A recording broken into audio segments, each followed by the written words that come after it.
Bom dia e bem-vindos a todos. Muito obrigada por se juntarem a nós.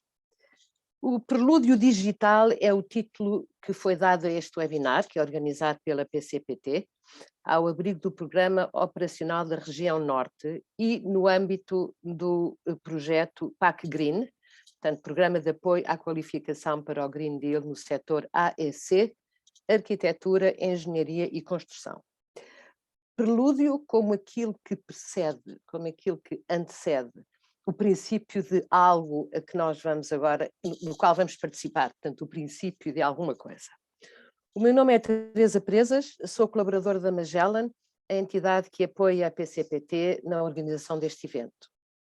A sequência do nosso encontro hoje terá início com uma saudação gravada do presidente do Conselho Diretivo do IAPMEI, o Dr. Francisco Sá.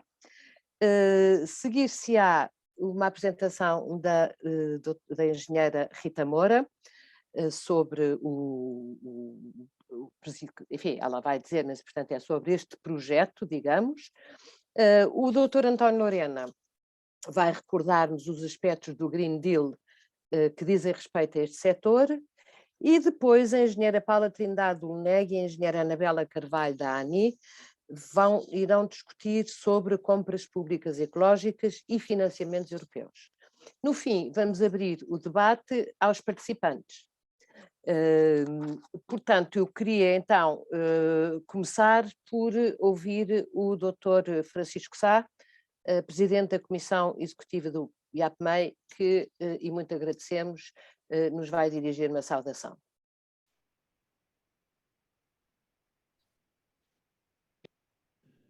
Bom dia a todos.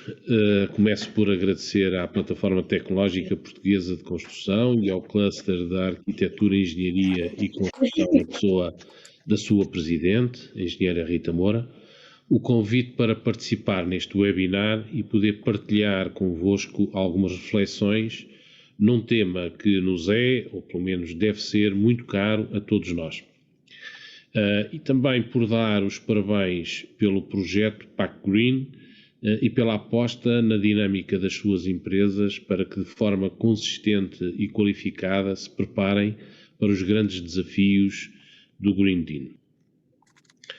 A descarbonização do setor dos transportes e da atividade industrial, tal como a ideia das cidades inteligentes e sustentáveis, são temas essenciais, mas, a par delas, é preciso colocar na ordem do dia a questão da renovação do parque imobiliário da União Europeia, também uma prioridade do Pacto Ecológico Europeu. Acresce que, de acordo com a iniciativa 54-55, o setor da construção deverá ver as suas emissões diretas de CO2 descerem até 2030 em 55% face à base de partida de 2015. O caminho a seguir tem de ter em conta a complexidade do ecossistema da construção, formado principalmente por micro e pequenas empresas, com vínculos e dependências com outros ecossistemas industriais, como são o caso das indústrias intensivas em energia, como as do vidro, aço, alumínio, madeira e outros materiais de construção, de qual é exemplo a cerâmica.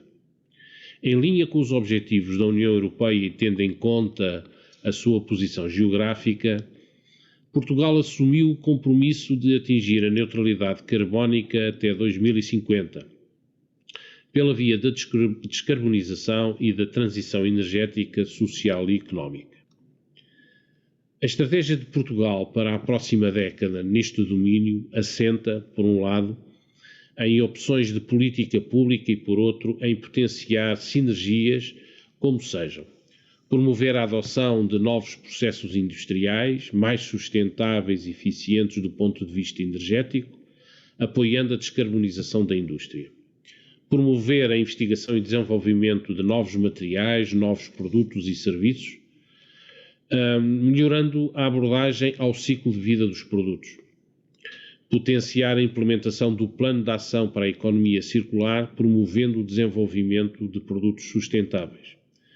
Promover o reforço de competências, qualificando os recursos que intervêm nas várias áreas e nos vários atores do ecossistema da construção. Promover a valorização do território, preservando os ecossistemas e a biodiversidade. Promover a modernização e renovação do Parque Nacional de Edifícios existentes, através da renovação energética e descarbonização dos consumos de energia. Finalmente, potenciar o foco na digitalização, incluindo na criação de sistemas de monitorização do modo como é feita a utilização dos recursos naturais. Falando agora dos instrumentos relacionados com a política pública, desde logo vale a pena referir o PRR, enquanto um instrumento que, tendo em atenção o investimento público que irá ser desenvolvido, orientado para o setor da construção civil, define aqui um apoio direto ao negócio, diria que o melhor dos apoios. Por outro lado, no que se refere a medidas de apoio às empresas, o PRR, na sua componente de descarbonização, apresentou já os 2 avisos, o primeiro para a criação dos roteiros de descarbonização da indústria e a capacitação das empresas industriais, que é dotado de 10 milhões de euros e que visa a sensibilização e a capacitação das empresas industriais para a emergência da descarbonização.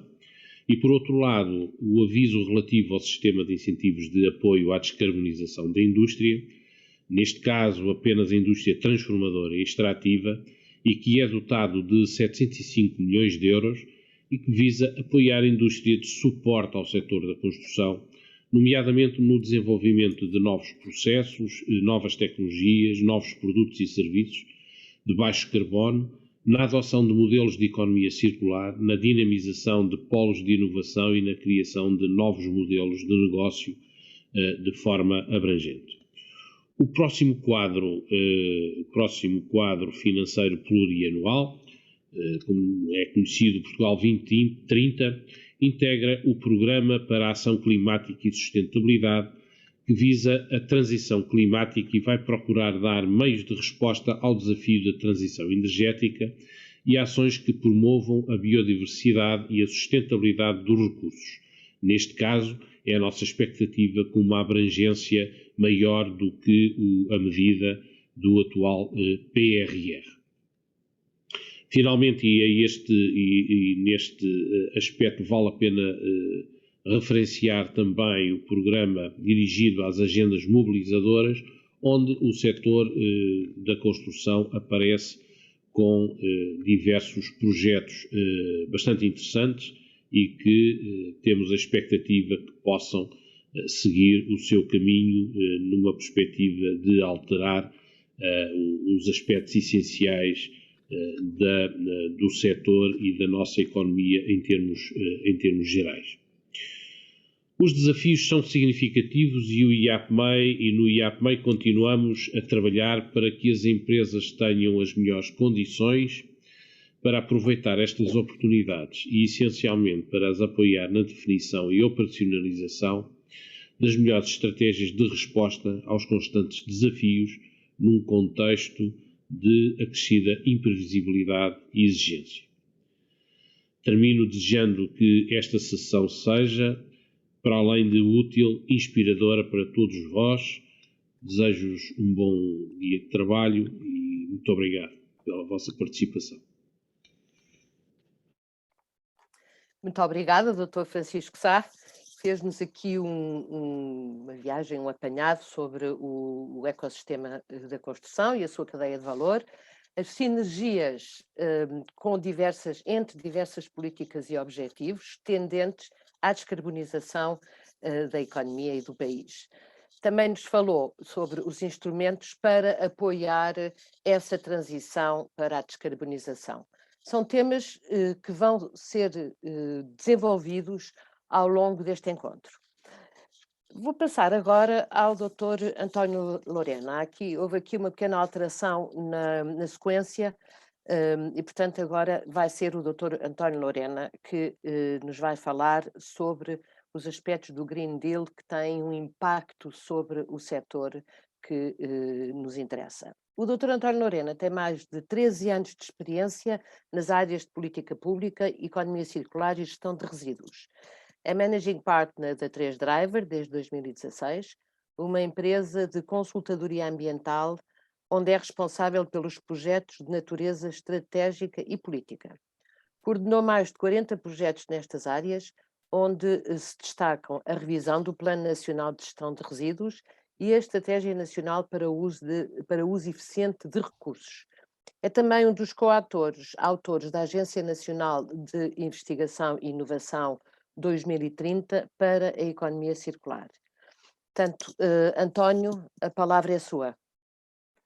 Muito bem, muito obrigado, antes de mais pela introdução da doutora Teresa Presas. Agradecer também à PTPC o convite que foi realizado a mim, aqui em representação da empresa 3Drivers, e penso eu também do fruto do trabalho que temos vindo a desenvolver com a PTPC e outras associações do setor, e colocaram-me aqui um desafio de falar sobre o tema do Green Deal, do Pacto Ecológico Europeu.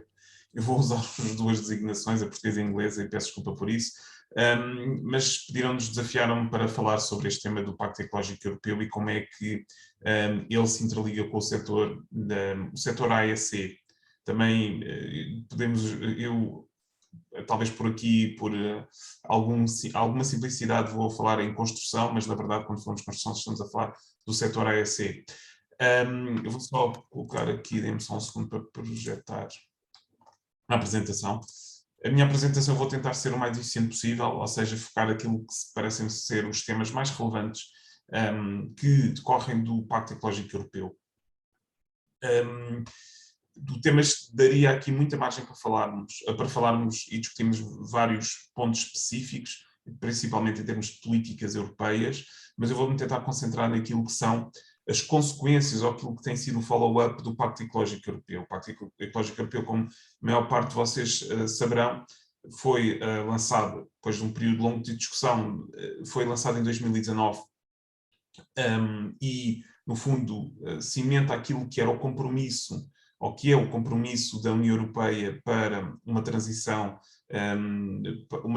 para a neutralidade carbónica, número 1, o grande desafio, mas também para uma economia circular, e como estes dois elementos juntos podem, no fundo, alavancar oportunidades de negócio, ou, crescimento económico, criar novos empregos. E essa era a ideia do Pacto do Green Deal. Aliás, o nome Green Deal, nesse sentido, é mais explícito. É a ideia de um pacote de investimento a nível europeu, que só para esta área seria financiado, só o Green Deal seria financiado com 600 mil milhões de euros no fundo de investimento para a transição, para a neutralidade carbónica, para a transição energética, com vista à neutralidade carbónica e para uma economia circular. Isto está bem documentado. Nós, quando começamos a focar o tema na questão da construção, e esta figura é talvez a figura mais representativa daquilo que eram as áreas temáticas do Pacto, ou que são as áreas temáticas do Pacto Ecológico Europeu, nós temos uma área em específico que tem diretamente a ver com o setor AEC, que é aquela área do construir e renovar. A palavra renovar é muito importante, como aliás o Dr. Francisco Sá referiu, a questão da renovação. O construir e renovar de forma eficiente em termos de utilização de energia e recursos, ou seja, esta componente não só da energia, mas também dos materiais. Depois, só aqui também para destacar, ou seja, há muitos outros temas que de alguma forma têm uma relação com o ambiente construído, de facto, mas talvez aqueles dois retângulos em baixo, que têm a ver com financiar a transição e a transição justa, também aparecem depois naquilo que é o que são os aspectos específicos do pacote do Green Deal para o setor da construção, nomeadamente uma prioridade, é dada a prioridade da sua atuação ou do financiamento para combater a pobreza energética, e isso é um elemento-chave. Eu peço desculpa, estou aqui a saltar um bocadinho à frente, mas já depois apresento isto com um bocadinho mais de detalhe, mas estes são dois aspectos, a questão de combater a pobreza energética e atuar em particular naquilo que são, por exemplo, quando falamos de edificado, atuar naqueles que têm uma classificação energética mais baixa. Isso fica patente que nós estamos também a combater aqui um problema que não é meramente, não é meramente a questão da neutralidade carbónica, mas sim também atuar numa componente, numa dimensão social. A questão de financiar a transição, como eu referi, os pacotes de investimento europeus, o Next Generation EU, mas também os instrumentos que depois desta fase de 2019, reparem, o Green Deal aparece é publicado em 2019, depois de um processo longo de discussão, ou seja, a essa data ignorava, obviamente, aquilo que ia acontecer passado um ano, no fundo, ou estaria prestes a acontecer, a questão da pandemia, do Covid, mas de alguma forma os temas, o Green Deal não alterou fundamentalmente a sua natureza por causa desse facto. Na verdade, o que veio deixar claro, e mais recentemente a disrupção das cadeias de fornecimento, e agora mais a crise energética, mais recentemente, tudo isso, no fundo, vem sempre dar força àquilo que foi a estratégia. Se alguma coisa até coloca mais em cima da mesa a necessidade de nós sermos mais eficientes em termos energéticos e em termos de recursos. Pronto. Tudo o que eu apresentei até agora é, de alguma forma, uma interpretação literal daquilo que está escrito. Agora, eu queria-vos apresentar, e talvez seja aqui que eu dedicarei mais tempo da minha intervenção, no fundo, o Pacto Ecológico Europeu, o Green Deal, que é lançado em 2019 e que está ali do lado esquerdo da figura. O Green Deal, no fundo, estabeleceu, antes de mais, só para as formalidades, só para deixar claras as formalidades, é uma comunicação da Comissão Europeia. Isto é um instrumento de definição estratégica, vamos dizer, é uma comunicação da Comissão Europeia. Depois, elas têm que ter uma tradução, ora em diretivas, ora em regulamentos, mas, de facto, aquilo que estabelece estrategicamente a visão para o Pacto Ecológico Europeu é uma comunicação da Comissão Europeia. E ele depois tem, na nossa interpretação, na leitura que nós fazemos, ele, no fundo, depois motiva 3 instrumentos, no fundo. Eu vou começar por baixo, do lado de baixo, no fundo, ele veio motivar, ou veio, no fundo, estabelecer as bases estratégicas para depois a definição de uma política europeia, nomeadamente em 2030, o Climate Target Plan, que estabelece os objetivos para 2030, no fundo alinhando com aquilo que são os protocolos de Kyoto, etc., o Acordo de Paris. E depois temos uma tradução menos estratégica e mais legal das diretivas, com o Fit for 55 Package. E este é um dos instrumentos mais importantes, ou uma das abordagens mais importantes da União Europeia nos últimos anos, porque, no fundo, é um conjunto de propostas de alteração das diretivas e vai aos temas do transporte, etc., mas também da energia, da eficiência nos edifícios. Eu diria que são os 2 grandes pilares, porque também são aqueles que representam a maior quantidade de emissões de gases com efeito de estufa, e por isso o Fit for 55 estabeleceu, em 2021, um conjunto de ambições. Desculpem, são propostas de diretiva, mas deixam perfeitamente claro o que é que são as tendências e o que é que serão, e o que é que o setor, agora voltando, os setores, não só o AEC, mas todos os setores da economia terão que se preparar para dar resposta. Em concreto, há um instrumento que, no fundo, vem na sequência do Fit for 55, não é fácil dizer, é um trava-línguas, que é a revisão da diretiva do desempenho energético de edifícios. E eu tenho um slide especificamente para isso, por isso não me alongarei agora, mas são estes os instrumentos que me parecem mais relevantes neste momento para a definição estratégica e para a antecipação dos setores, e aqui estamos a falar dos setores, no caso concreto, do setor da construção. Há aqui claramente uma necessidade de antecipar o que é o posicionamento. Como nós sabemos, o ambiente construído não é, por exemplo, a área digital, que rapidamente há transições, grandes disrupções. No ambiente construído, as disrupções são muito mais lentas, ou as alterações são muito mais lentas, e por isso é preciso, de facto, começar a preparar hoje para dar resposta àquilo que são os desafios de 2030.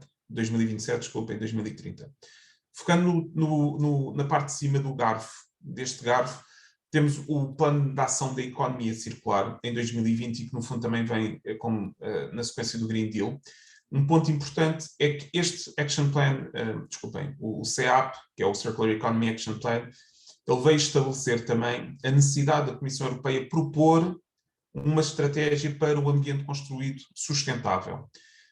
Que havia uma expectativa que em 2021 esse fosse o ano da publicação, mas de facto o que nós observamos é que é muito mais, ou seja, há um dinamismo muito maior quando nós falamos de o combate às alterações climáticas e falamos de política energética, etc., a parte de baixo do garfo, do que quando falamos de economia circular. E tudo aquilo, não houve praticamente desenvolvimentos do ponto de vista estratégico, ou seja, não há uma tradução concreta, como nós vemos na parte das alterações climáticas, para o setor construído. Esta comunicação, ou espera que seja uma comunicação do Towards Sustainable Built Environment, não existe. Nós vemos vários grupos, de setoriais, não é? Associações europeias setoriais, no fundo, a fazer esse pedido, a invocar que as autoridades europeias, de facto, façam essa discussão, façam essa reflexão e coloquem na prática esses temas. Também falarei disso um pouco mais à frente. Eu coloquei ali só de forma muito ligeira. Há uma iniciativa que, de facto, se traduziu e que tem a ver com o ambiente construído, que foi a New European Bauhaus, que penso que já teve, ou vai estar brevemente, ou já está aberta a segunda edição, mas, no fundo, que é uma iniciativa que não tem, muito relevante, mas que não tem este enquadramento estratégico que nós possamos antecipar. Finalmente, ali no meio, temos algo que, no fundo, intersecta as duas áreas, a economia circular e a parte de eficiência energética, que é a Renovation Wave Strategy, que, no fundo, transição para o próximo slide, esta Renovation Wave Strategy, no fundo, a ideia é traduzir muito daquilo que estava diretamente no Green Deal, nomeadamente a necessidade de duplicar a taxa de renovação, que na Europa encontra-se entre 0,4% e 1,2%, ou seja, isto é a renovação anual do estoque de edificado. Portugal, em particular, está na cauda neste aspecto da renovação, mas o objetivo é que a União Europeia possa duplicar estas taxas, porque é só através desta renovação, particularmente o edificado mais antigo, que se vai conseguir melhorar os níveis de eficiência energética. Ou seja, aqui o foco é de conseguir-se atuar naqueles que têm uma classificação mais baixa e conseguir, no fundo, puxar este limite inferior da classificação energética para cima e, no fundo, à medida que isso vai acontecer, nós vamos reclassificando os níveis de eficiência energética. E esse é um dos grandes objetivos desta Renovation Wave Strategy. E, como eu disse, reduzir a pobreza energética está ali como primeiro ponto. Promover a renovação de edifícios públicos, nomeadamente é falar de escolas e hospitais como sendo grandes consumidores. E também a lógica da descarbonização da parte da climatização, o aquecimento e arrefecimento dos edifícios. Aqui, também já muito conhecido, não é propriamente o ponto mais inovador da estratégia. Muito relevante, a comunicação a proposta de revisão da Diretiva de Desempenho Energético, desculpem a parte do inglês, português às vezes atrapalha, mas a proposta de revisão da Diretiva de Desempenho Energético dos Edifícios vem introduzir aqui alguns objetivos que nos pareceram bastante relevantes para a discussão, nomeadamente a introdução dos conceitos de edifício, a introdução no conceito legal, no contexto legal de edifício e emissões zero. Deixamos de falar de Net Zero Energy Buildings para falar de Zero Emission Buildings, ou seja, mais ambiciosos, porque aí já temos que contar com a componente dos materiais, a componente, no fundo, o que é o carbono embebido nos materiais de construção. Pronto. E os objetivos é que, novamente, é uma proposta de revisão que todos os novos edifícios até 2020, a partir de 2027, todos os novos edifícios públicos sejam Zero Emission Buildings e a partir de 2030 todos os novos edifícios.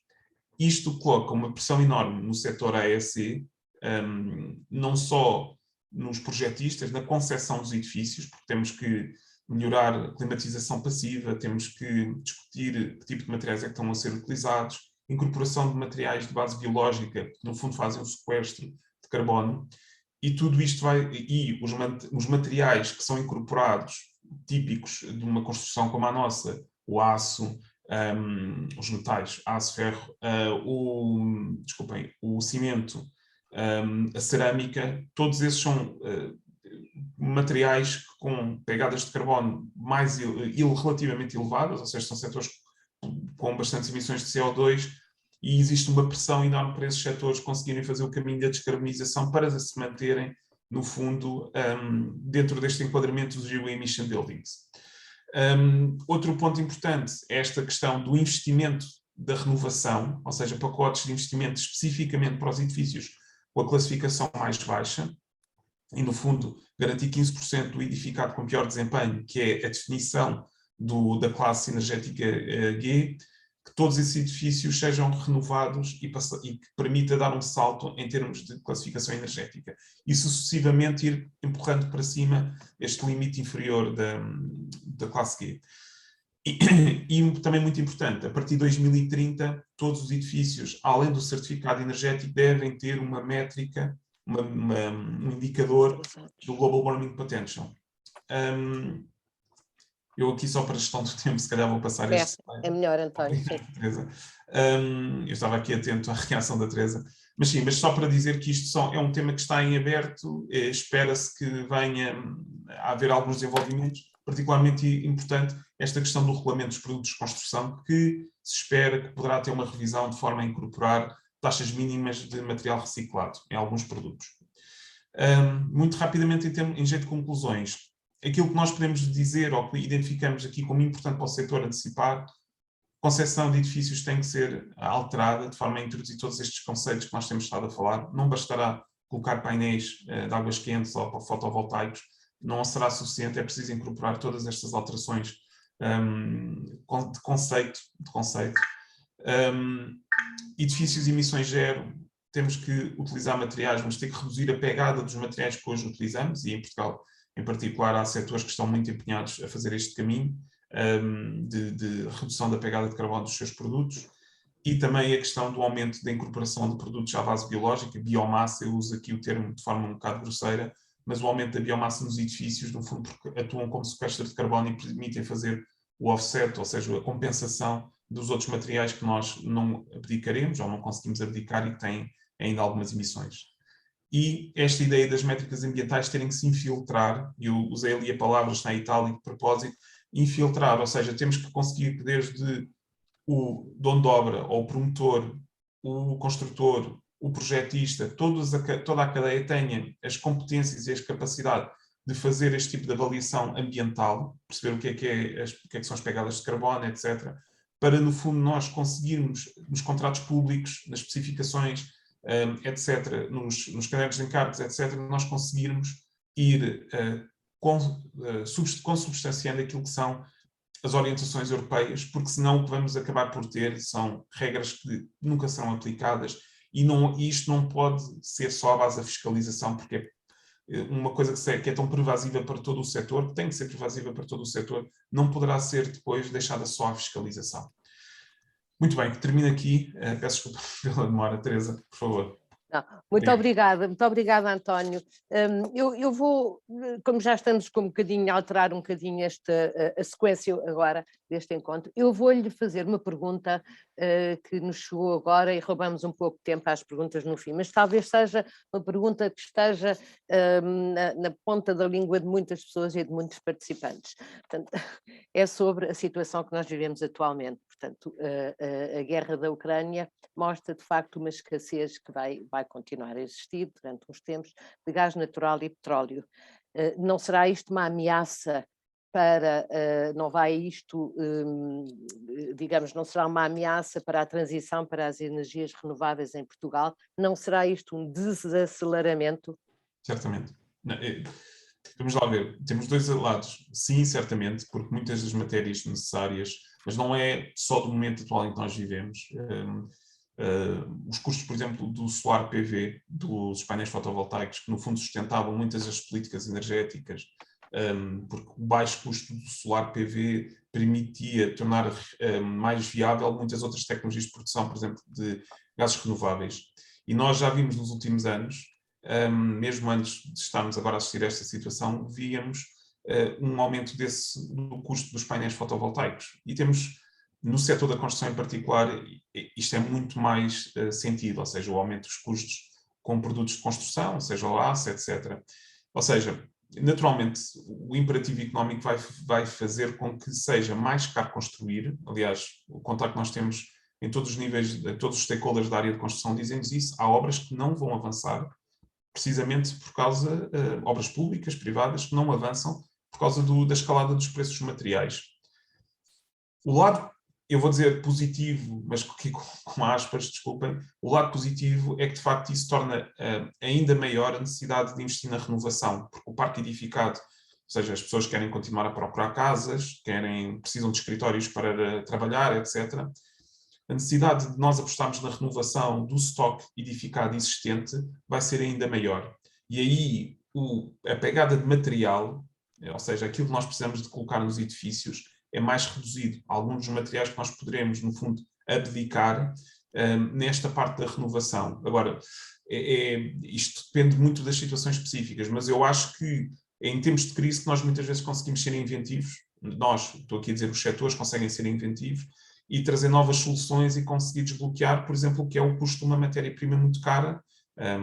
E eu acho que aquilo que eu vejo com maior ameaça é o facto de alguns setores, ainda hoje nas notícias, ou ontem, aliás, hoje nas notícias sobre ontem, falava-se o Ministro do Ambiente falava dos custos para as indústrias intensivas na uso de energia, por exemplo, a cerâmica, e aí sim acho que vamos viver um drama, ou estamos a viver um drama muito complexo e que muita da indústria nacional, certamente, ou o setor da construção que usa, por exemplo, o material cerâmico, vai ter muita dificuldade em substituí-lo. E isso é um desafio enorme, vai ser um desafio enorme. Obrigada, António, por esta semi-positiva e semi-negativa resposta. Muito obrigada.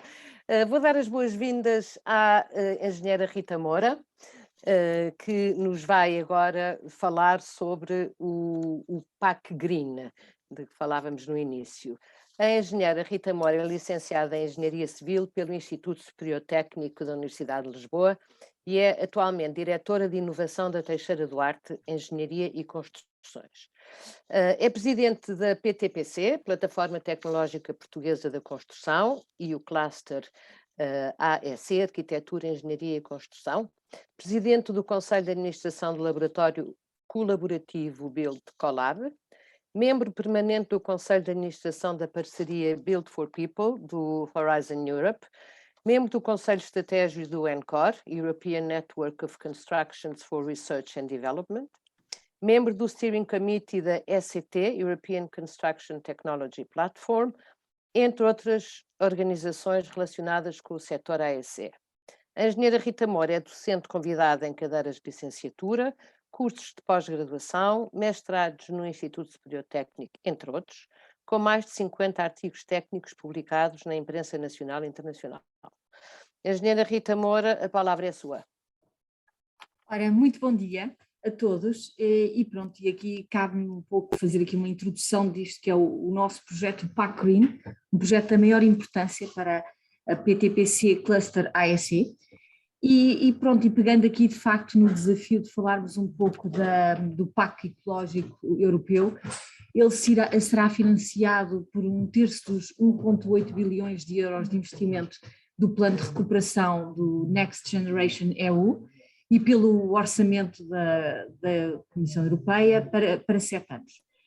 E no fundo aqui dizer, antes de mais, que de facto a transformação digital é um elemento-chave da estratégia industrial para a Europa e, em conjunto com o Green Deal, constitui o gêmeo de transição que sustenta a agenda geral do desenvolvimento económico e social.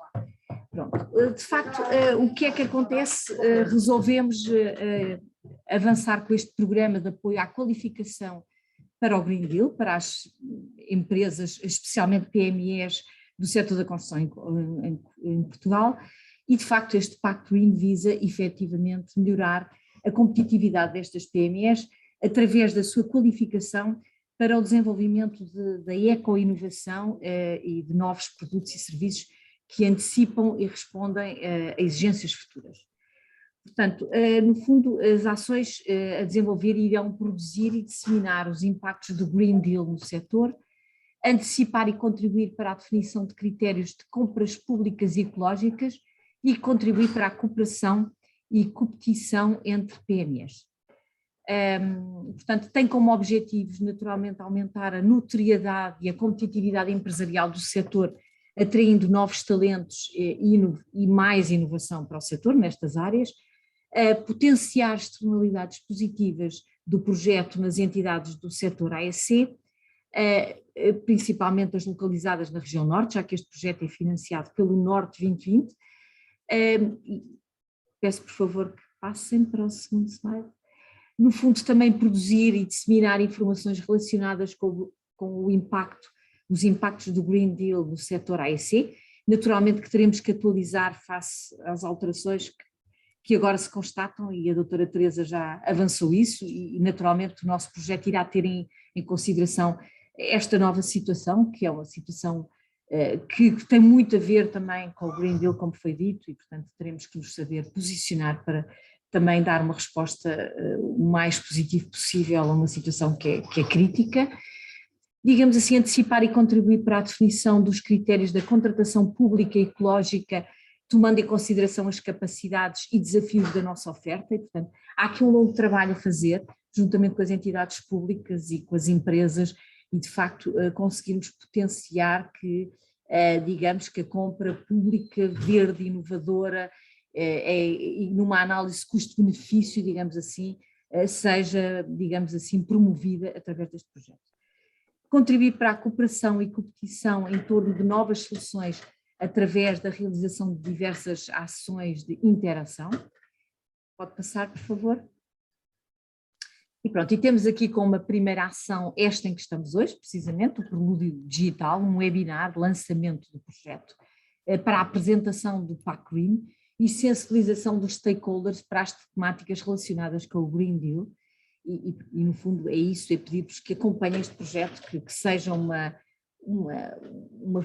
força ativa na dinamização deste projeto, são todos muito bem-vindos. A ação número 2, qualificar o setor para o Green Deal, em que será composta em 3 atividades: um estudo do Green Deal, das necessidades e oportunidades para o setor AEC na região norte, naturalmente, como já referimos, mas que no fundo se aplicam a todo o país, naturalmente. Aqui o desenvolvimento de um livro branco de compras públicas e ecológicas para o setor AEC, em que vamos recolher contributos de todos para o desenvolvimento deste livro branco, e mais uma vez apelo à vossa participação neste projeto. Um workshop Green Deal e compras públicas ecológicas, aqui também com as entidades públicas, os grandes donos de obra, municípios, etc., connosco neste workshop, naturalmente. Peço, por favor. Depois temos a ação número 3, um hackathon da ecoconstrução, dirigido precisamente às PMEs e startups do setor AEC, com vista ao desenvolvimento de novos produtos, serviços e modelos de negócio alinhados com os princípios da eco-inovação. A ação número 4, um plano de ação para a qualificação das PMEs do setor AEC na região norte para o Green Deal. E no fundo também aqui com a ótica do desenvolvimento de novos produtos e serviços, com vista à sua transição para uma economia circular e neutra em termos de carbono, quer em nível energético, quer em nível material, naturalmente. Depois temos, digamos, por último, a realização de uma conferência para a apresentação e disseminação dos resultados do projeto, em que será dada especial ênfase ao plano de ação e exploração dos resultados pós-projetos e iniciativas futuras. Este plano de ação com um roadmap para a aplicação do Green Deal em Portugal é da maior importância, naturalmente. Depois, enfim, temos atividades mais transversais de comunicação e gestão, que inclui a produção de material promocional do projeto, infographics, serviços de acompanhamento e certificação, enfim, o acompanhamento geral do projeto. E temos aqui o timeline, digamos assim, do nosso projeto. Estamos neste momento no Prelúdio Digital, depois avançamos em primeiro lugar com a qualificação do setor AEC para o Green Deal, depois o nosso estudo Green Deal, necessidades e oportunidades para o setor AEC, a partir de março, entre março e maio, assim como o livro branco de compras públicas ecológicas, também entre março e maio.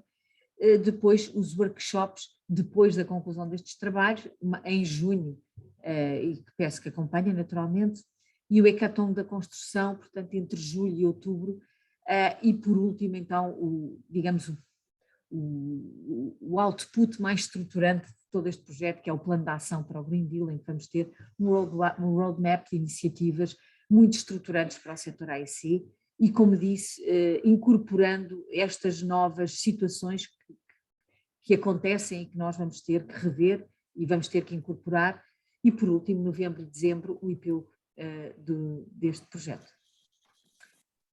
Portanto, temos aqui, em termos de comunicação e gestão, enfim, obviamente é durante todo o período do projeto e todas as outras atividades decorrem durante todo o período do projeto. Portanto, como resultados esperados, queremos que de facto que sejam do estudo, inovação, auscultação, mentoring ou interação, e irão contribuir para a definição do tal plano de ação, que é de facto o mais estruturante deste projeto, para a qualificação das PMEs, a levar a cabo pelo setor AEC até 2025. Portanto, isto era algo que fazia muita falta e vemos com muito bons olhos este projeto, que faz muita falta no setor AEC, garantindo assim a quantidade e exploração dos resultados do PAC Green. E pronto, e com isto concluo, e mais uma vez apelo à vossa participação, especialmente PMEs inovadoras, que queiram, digamos assim, incorporar, porque vão ter que incorporar todas estas desafios do Green Deal, e portanto peço que acompanhem este nosso projeto e estamos à disposição para qualquer esclarecimento. Muito obrigada. Muito obrigada, engenheira Rita, muito obrigada por esta apresentação sobre sobre o prelúdio que serve de entrada a algo de novo neste caso, portanto, a um caminho em frente. É um projeto ambicioso, sem dúvida, e que é um setor muito importante para a economia portuguesa, que necessita de se posicionar, nomeadamente na inovação, para estar na crista da onda da renovação. Muito obrigada, e vamos agora ter um momento muito interessante deste webinar. Duas oradoras que terão uma ação bastante importante para a implementação do PAC Green. A engenheira Anabela Carvalho, da Agência Nacional para a Inovação, e a engenheira Paula Trindade do LNEG, Laboratório Nacional de Engenharia e Geologia, desculpe. Pronto, já passou. Vou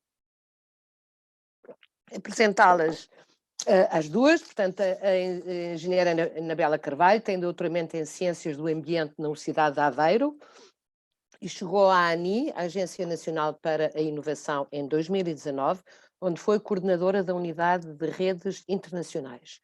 Atualmente é assessora do Conselho de Administração para as Relações Internacionais. Nos últimos 12 anos tem acompanhado as prioridades europeias em termos de financiamento, de investigação e inovação, e representado Portugal em vários comitês, nomeadamente nas áreas do ambiente e alterações climáticas. Bem-vinda, engenheira Anabela. A engenheira Paula Trindade é doutorada em Ambiente e Sustentabilidade da Universidade Nova de Lisboa, tendo realizado a sua tese em compras sustentáveis e de inovação. É investigadora sénior no LNEG, onde é responsável pela área de compras sustentáveis e circulares. Coordena estudos e projetos de investigação nacionais e internacionais desde 1900, e formou desde 2003 mais de 250 técnicos em compras ecológicas, compras sustentáveis, compras de baixo carbono e compras circulares. Na sua experiência profissional de mais de 30 anos, combina a formação, a implementação prática em organizações nacionais e o desenvolvimento do conhecimento. Como veem, uma experiência muito apropriada para aquilo que ouvimos até agora. O Dr. António Lorena falou-nos sobre o Pacto Ecológico e no Fit for 55. Vimos todos que estão estabelecidas metas muito vastas para o setor da arquitetura, engenharia e construção. Como alcançá-las? Como chegar lá? Portanto, gostaria de pedir a ambas que nos digam que impacto prevêem para o setor e os critérios de contratação pública que vão estar alinhados com os objetivos do Pacto Ecológico e exigir muito mais foco na sustentabilidade no processo de contratação. Isto, por sua vez, vai requerer inovação nos processos, como falámos, nos materiais, na eficiência energética, vai exigir repensar o próprio desenho dos edifícios, por sua vez, vai necessitar apoio financeiro no setor. Vamos começar por aí, com estas duas áreas que estão intimamente ligadas. Deixo-vos a palavra. Talvez a engenheira Anabela queira começar. Olá, bom dia. Obrigada Teresa pela introdução. Obrigada. É com imenso gosto que a ANI recebeu este convite para estarmos hoje aqui numa forma informal, comentar, discutir, ouvir e, acima de tudo, a partilhar entre todos quais são os desafios, onde é que estão os nossos pontos de ancoragem que nos podem ajudar a crescer, a evoluir e, com o PAC Green, a sustentar as nossas PMEs. Portanto, eu sou a Anabela Carvalho, tal como a Teresa já introduziu, sou assessora do Conselho de Administração para as Relações Internacionais na ANI e, portanto, hoje aqui aquilo que vou falar um bocadinho, em conversa também com a Teresa, é, no fundo, quais são as oportunidades que nós temos em cima da mesa, o que é que a Europa nos traz, como é que nós podemos triangular com as oportunidades ao nível nacional e como é que, no fundo, o cluster e todos os envolvidos na plataforma poderão aceder a estas oportunidades. Aquilo que nós vemos é uma grande apetência para os fundos europeus. Eu vou só dar assim um prelúdio sobre isso e depois peço à colega à Paula que continue. Portanto, aquilo que eu vos vou dizer é que de facto há uma grande apetência pelos fundos europeus. Portugal está neste momento, passou o primeiro ano do Horizonte Europa e nós estamos com muito boas taxas de participação. A ANI é responsável pelos denominados pilares 2 e 3 do Horizonte Europa, ou seja, onde temos a liderança, a competitividade industrial e os desafios societais e onde temos tudo o que é relacionado com a Europa inovadora e com os apoios às empresas no pilar 3, e aquilo que nós vemos é que já ultrapassamos nestes dois pilares os 100 milhões de euros, cerca de 110 milhões de euros, estamos acima cerca dos 2,4% de taxa de captação. Atenção, é o primeiro ano, sentimos sempre que há uma grande avalanche, não é? Estamos entre quadros comunitários e isto traz-nos para cima da mesa estas necessidades. Aquilo que eu vos queria dizer é que, pegando nas palavras do presidente do IAPMEI e do António Lorena, de facto, e o António Lorena dá-nos no fundo o enquadramento político e estratégico que depois os instrumentos europeus vão agarrar. Nós temos o Green Deal. O Green Deal é transformado, é vertido numa série de estratégias e aquilo que nós vemos no Horizonte Europa é que ele é o instrumento mor, o instrumento-chefe que vai, no fundo, financiar a investigação e a inovação que vai ser tão necessária para trazer o valor acrescentado para as nossas empresas. E, portanto, o que nós vemos é o European Green Deal a ser vertido em estratégias como, por exemplo, o New European Bauhaus. O New European Bauhaus como a tradução do Green Deal no nosso ambiente de vivência diário, no dia-a-dia. E, portanto, aquilo que nós vemos, e antes de eu me alongar e passar à colega Paula, é que nós vamos pegar muito na palavra design, na palavra renovação, na palavra life cycle, na palavra material, biomaterial, digitalização, como diz a engenheira Rita Moura, o binómio Green and Digital, tudo isto está em todos os temas de desenvolvimento Horizonte Europa e principalmente no final deste ano vamos ter o lançamento já dos concursos de 2023 e posso-vos dizer que estas palavras estão lá de uma forma categórica.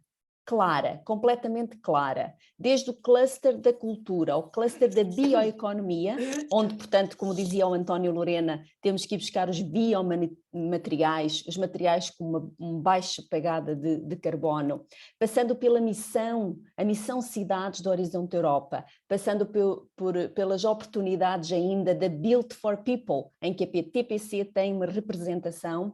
Portanto, todas estas oportunidades trianguladas têm que nos ajudar a criar valor acrescentado.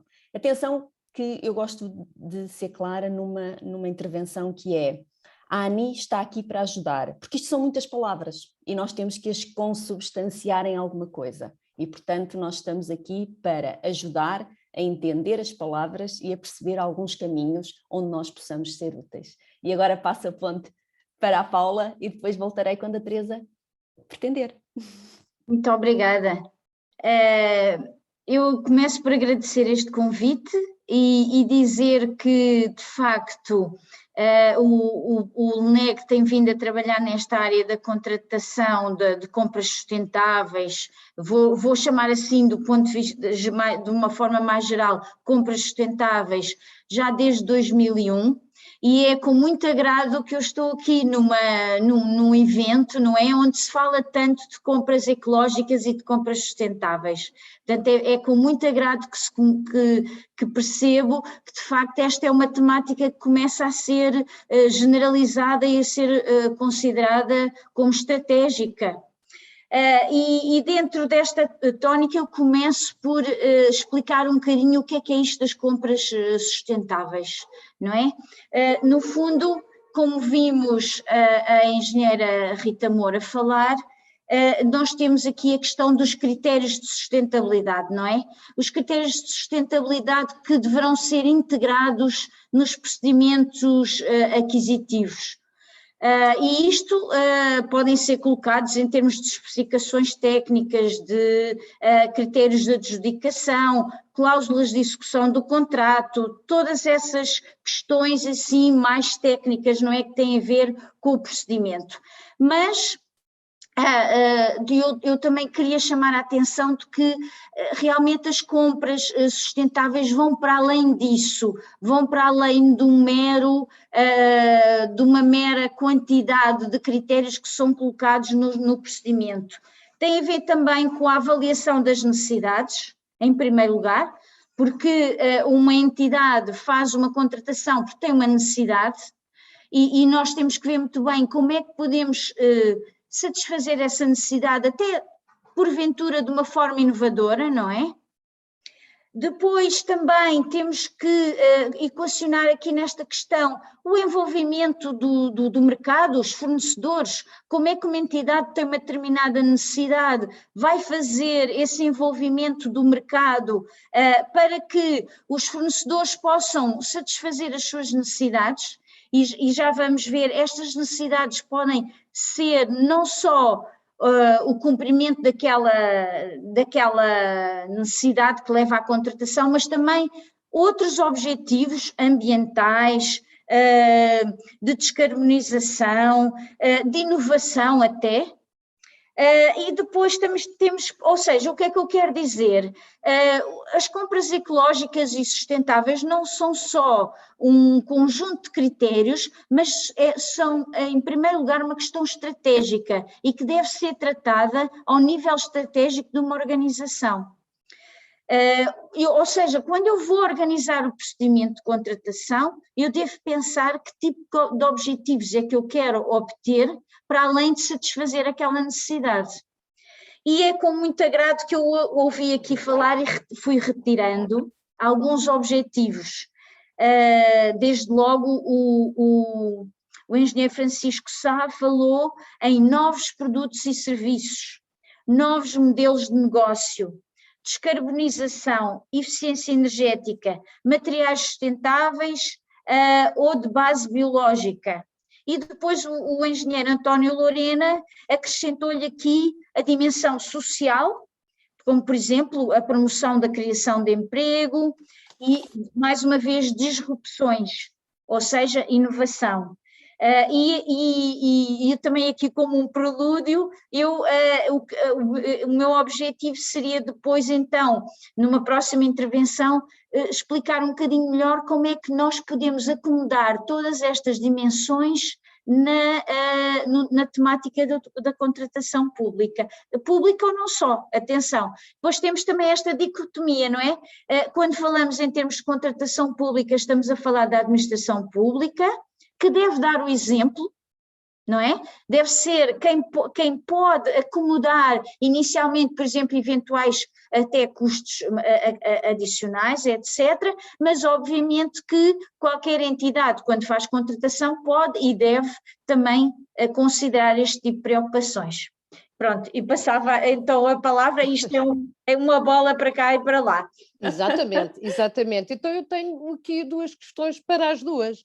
Portanto, exemplos, Engenheira Paula, exemplos de critérios de sustentabilidade que se tenham tornado correntes, como dizem os ingleses, mainstream, que pronto, já não seja preciso promovê-los. E depois para a engenheira Anabela, exemplos de projetos europeus em Portugal cujas boas práticas estejam já refletidas nos cadernos de encargo. Portanto, deixo-as com essas duas questões que são completamente ligadas. Então talvez eu, para dar aqui uma ajudinha, porque é capaz de ser mais fácil para a Anabela, começo aqui por falar... Preciso de ajuda, Paula, força! Ok. Isto é uma conversa entre as duas. Exatamente. Teresa não nos pode chatear, então, veja lá. Pois não, então não digo mais nada. Não. Ora, eu aqui para também tentar consubstanciar dentro da temática da AEC, um critério que eu poderia dizer que já é bastante, pelo menos é equacionado. Na área da construção é de facto a tentativa de reutilização dos materiais de demolição em novos edifícios ou na renovação, por exemplo.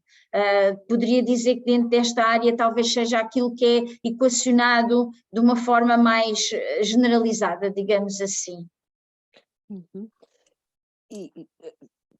Anabela, isto está muito relacionado com a economia circular, evidentemente, portanto, que tipo de projetos já foram, digamos, apoiados e que tenham resultado em boas práticas, que sejam já, portanto, qual é que foi a relação? O casamento. Exatamente. Obrigada, Teresa, obrigada, é sempre muito bem-vinda.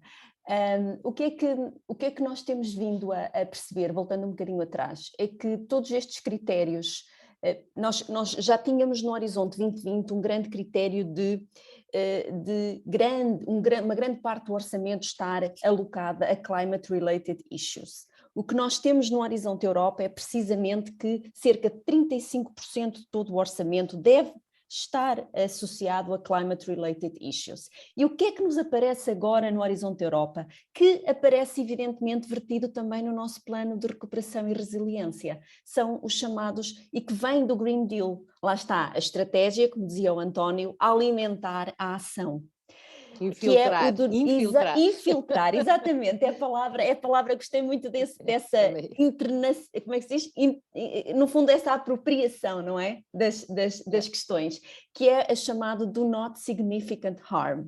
Nós neste momento estamos a ver em todos os projetos do Horizonte Europa, todos os projetos que estão a ser submetidos e, ao mesmo tempo, os projetos também que estamos a colocar cá fora, as candidaturas, tal como falou o engenheiro Francisco, no âmbito das agendas, no âmbito do próprio aviso da descarbonização, o cumprimento do critério, como a Paula dizia, do not significant harm. E isto vem exatamente do Green Deal. Portanto, cá está o efeito cascata, o efeito top-down, que nos obriga a mudar, mas que, tal como o António dizia, nós também temos que mudar. Esta infiltração tem que ser genética, não é? Tem que chegar aos nossos genes e aos genes das nossas empresas.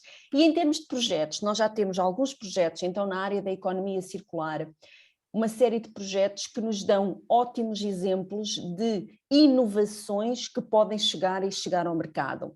E neste momento, no Horizonte Europa, nós acabamos de ter aprovado um projeto exatamente nesta área da eficiência dos edifícios, onde temos participantes portugueses na questão da renovação e na sua tradução em termos de como é que conseguimos ir mais além nesta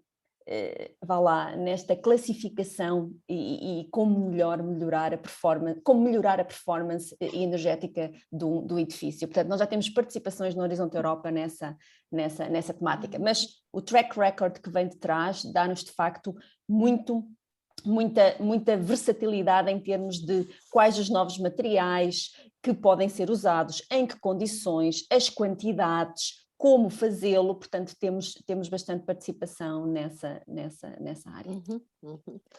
Eu talvez pudesse aqui acrescentar um exemplo até português, de um projeto português, que foi financiado pelo Fundo Ambiental de compras circulares, portanto também houve um aviso do Fundo Ambiental em compras circulares, e o caso foi com a Lipor.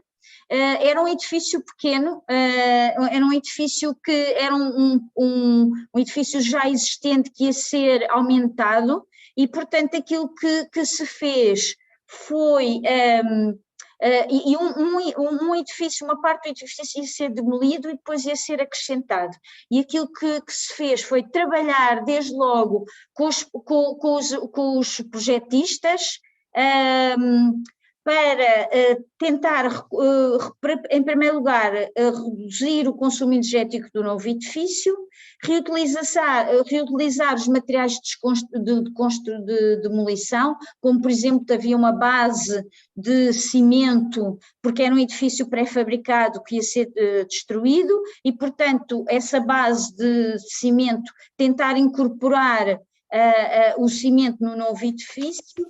Também se equacionou, por exemplo, coisas tão simples como estas, os equipamentos de incêndio que iriam ser reutilizados no novo edifício, algumas portas que estavam em bom estado, a madeira proveniente do edifício, tentar utilizá-la também, por exemplo, nos espaços exteriores, etc. E, portanto, este foi um exemplo muito simples, que é até uma coisa relativamente pequena, de um edifício chamado Circular, que está neste momento a ser construído. Portanto, uma coisa assim pequena para quem nos está a ouvir perceber. Agora, isto foi induzido do lado da contratação. Portanto, foi exatamente, isto é uma compra circular, foi induzido desse lado, quando se fez todos os procedimentos de contratação para a equipa de projetistas e para a construção do edifício, já foi a pensar nisso. Portanto, já começa a haver resultados, tem que ser na cadeia de valor, não é? Porque, exatamente, portanto aí as compras públicas sustentáveis aplicam-se também muito ao setor privado.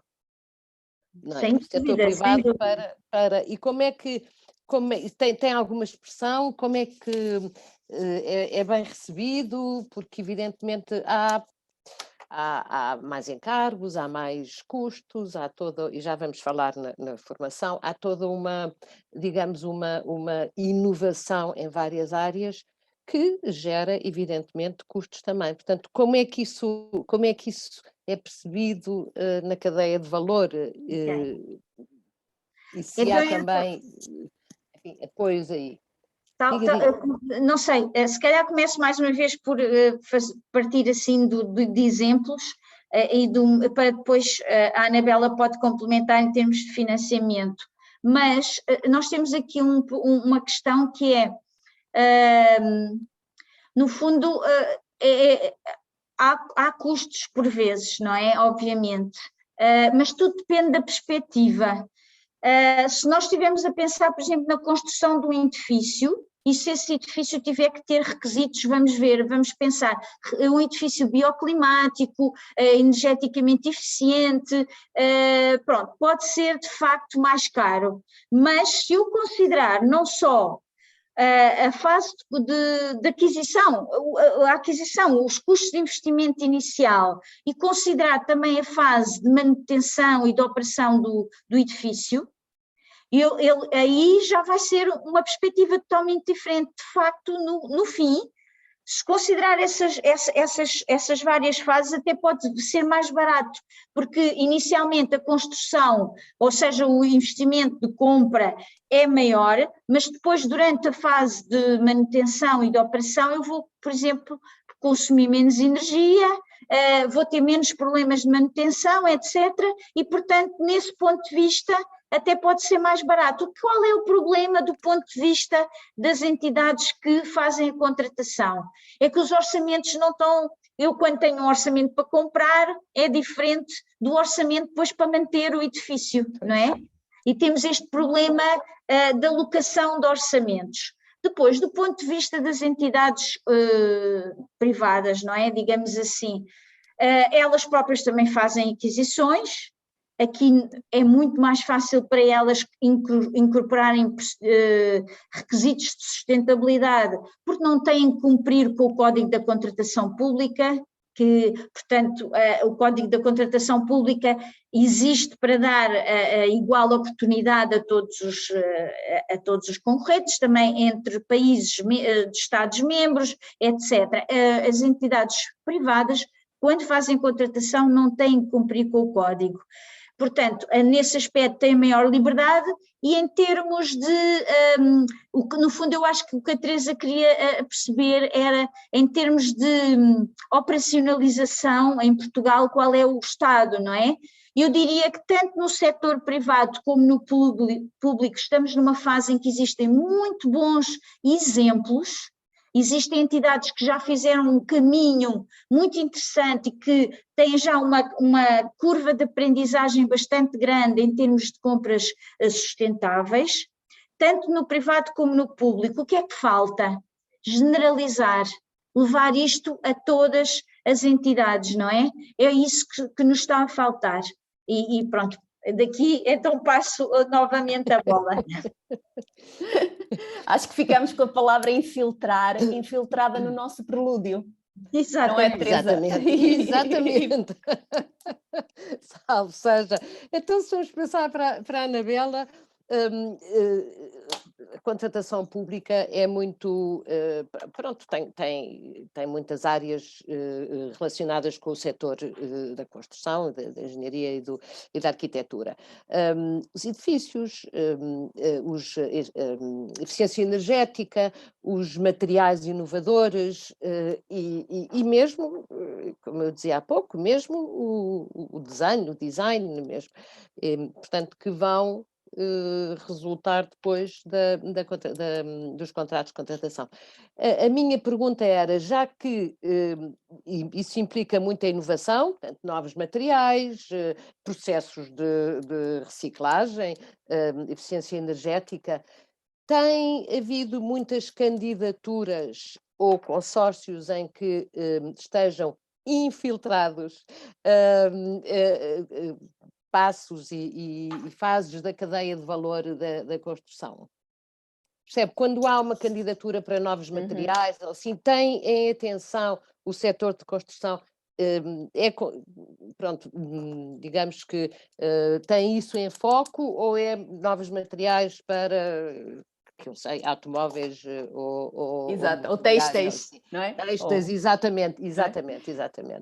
Portanto, focados mais na construção. Na construção. Então é assim, Teresa, aquilo que nós estamos a sentir, de facto, é que, portanto, eu penso que todos os investigadores, empreendedores, têm sentido ao longo do tempo que não aparece ao nível europeu, de forma fidedigna, vá lá, clara e objetiva, investigação e inovação na área da construção, assim, ou seja, não aparecia de forma muito clara, muito objetiva, tínhamos que andar ali um bocadinho a rebuscar as coisas. O que nós vemos em cima da mesa neste momento, e passado 2 anos do lançamento do Green Deal e de todas as estratégias que o António elencou ali, é que de facto, entre o Green Deal, a New European Bauhaus, nós estamos a ter uma nova avalanche, estamos a ter uma avalanche de oportunidades. E esta questão de a Europa pretender ser, ao nível global, o primeiro continente climate neutral em 2050 obriga-nos de facto a fazer alguma coisa. E, como dizia no outro dia um cientista do Potsdam Institute, que o edificado, o ambiente edificado é como é que ele dizia, é o elefante na cena climática neste momento. Tanto que está-se a fazer um grande forcing ao nível europeu, parece-me, de lobby, entre aspas, para que a próxima missão do Horizonte Europa possa, por exemplo, ser Built Environment. Portanto, já estão a ver como é que as coisas, ou seja, as estratégias, as necessidades e depois os instrumentos se começam a funilar. E agora, indo claramente para a sua pergunta, eu vou buscar uma cábula que eu tenho aqui, para vos dizer claramente que, de facto, nós temos cada vez mais a construção, a arquitetura, a engenharia, todo nos passos e no ciclo de vida dos projetos. O que nós vamos ver aparecer é, por exemplo, tecnologias verdes e materiais na área do património cultural, o património cultural também como no cerne das oportunidades. Ainda a arquitetura, a arte, o design, no fundo combinando o belo por um lado, lá está a European Bauhaus, com o sustentável, tentar gerir estas duas vertentes do belo e do sustentável através da arquitetura, da arte e do design. Depois, ao nível da digitalização, há mesmo uma terminologia que nos diz a new way to build. Portanto, o build, a construção, Teresa, está de facto a ficar no cerne também do investimento em investigação e inovação. E aqui temos aquisição de dados, análise de materiais e produtos em ambiente construído, cá está os dados, a digitalização, o fluxo de materiais, saber para onde vamos, avaliação, intervenção e manutenção de infraestruturas de engenharia civil. Já estamos a ir para além dos edifícios, estamos a ir também às infraestruturas. Como é que nós conseguimos torná-las mais leves do ponto de vista do carbono, salvo seja. Depois, muito na área de edifícios históricos também, portanto, o que é que nós conseguimos fazer para a sua recuperação novamente. Os edifícios emissões zero estão em cima da mesa para investigação e inovação. Que soluções inovadoras aqui em cima da mesa.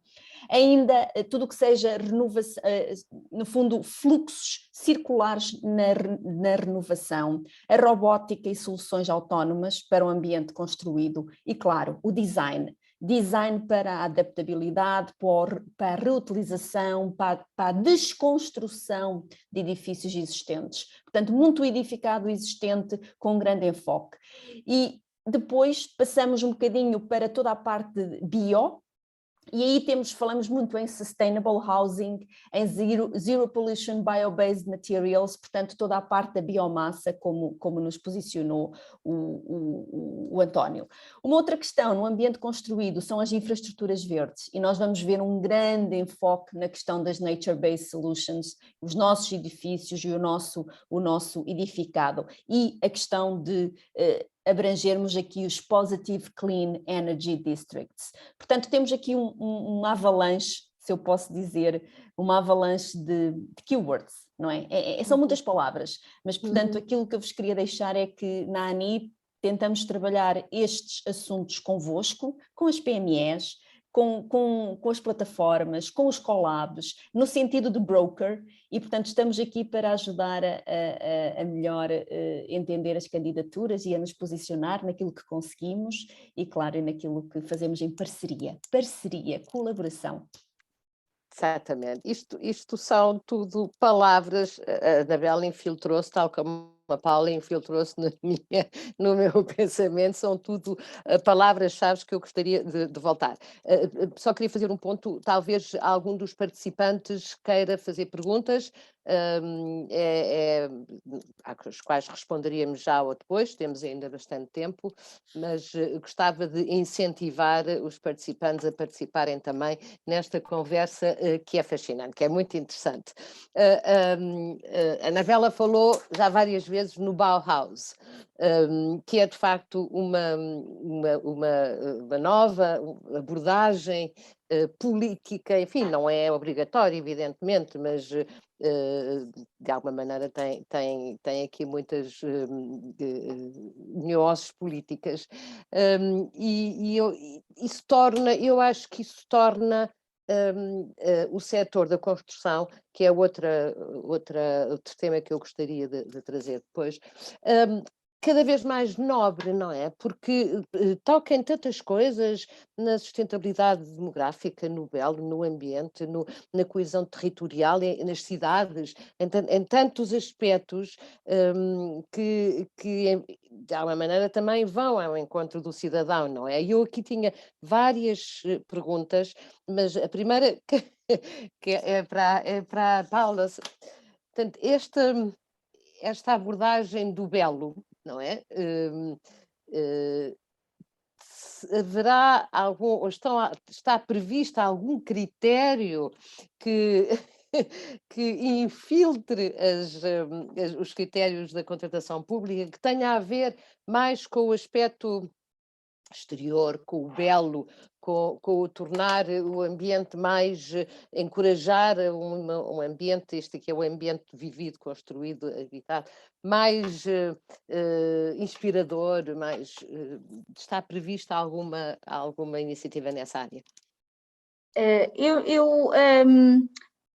Eu diria que essa é uma preocupação que sempre existiu, não é?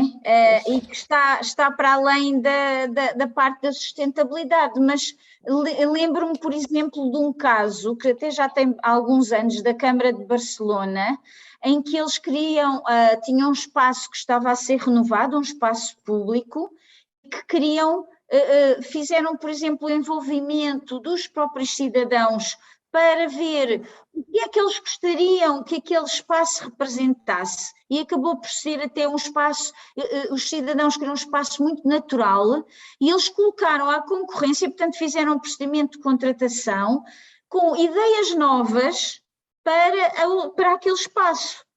E aqui está o exemplo de como uma autoridade pública se pode posicionar e até fazer uma parceria com as entidades, com as empresas, não é? Porque são elas que vão depois fornecer as soluções e até induzir o aparecimento de novas soluções, que não precisam de ser, quando nós falamos em termos de inovação, nós não precisamos estar a falar sempre de novos produtos. Às vezes até pode ser um produto que já existe e que é fornecido de uma forma diferente ou que é adaptado a uma situação local, não é? E isto também está muito relacionado com o desenvolvimento local, não é? Quando nós fazemos contratação, também podemos e devemos, e muitas vezes as entidades têm isso em atenção, também podemos levar ao desenvolvimento local, não só pelas empresas e, por exemplo, levar à participação das PMEs no procedimento de contratação, e existem formas de potenciar isso em termos de contratação, levar a que as empresas locais possam participar, dar-lhes até alguma formação de como é que elas podem participar nos procedimentos concursais, etc. Portanto, há aqui muitas coisas que podem ser feitas se a entidade contratante se vir como o centro de uma parceria com todas as entidades, no fundo, que vão participar naquela contratação, não é? E lá está, isto leva à tal ideia de que as compras sustentáveis não são só a integração de critérios, tem a ver com a organização do próprio processo de contratação e antes do processo de contratação, não é? Uhum. Exatamente. Não, mas, portanto, eu penso que este fator belo também tem a ver com sustentabilidade.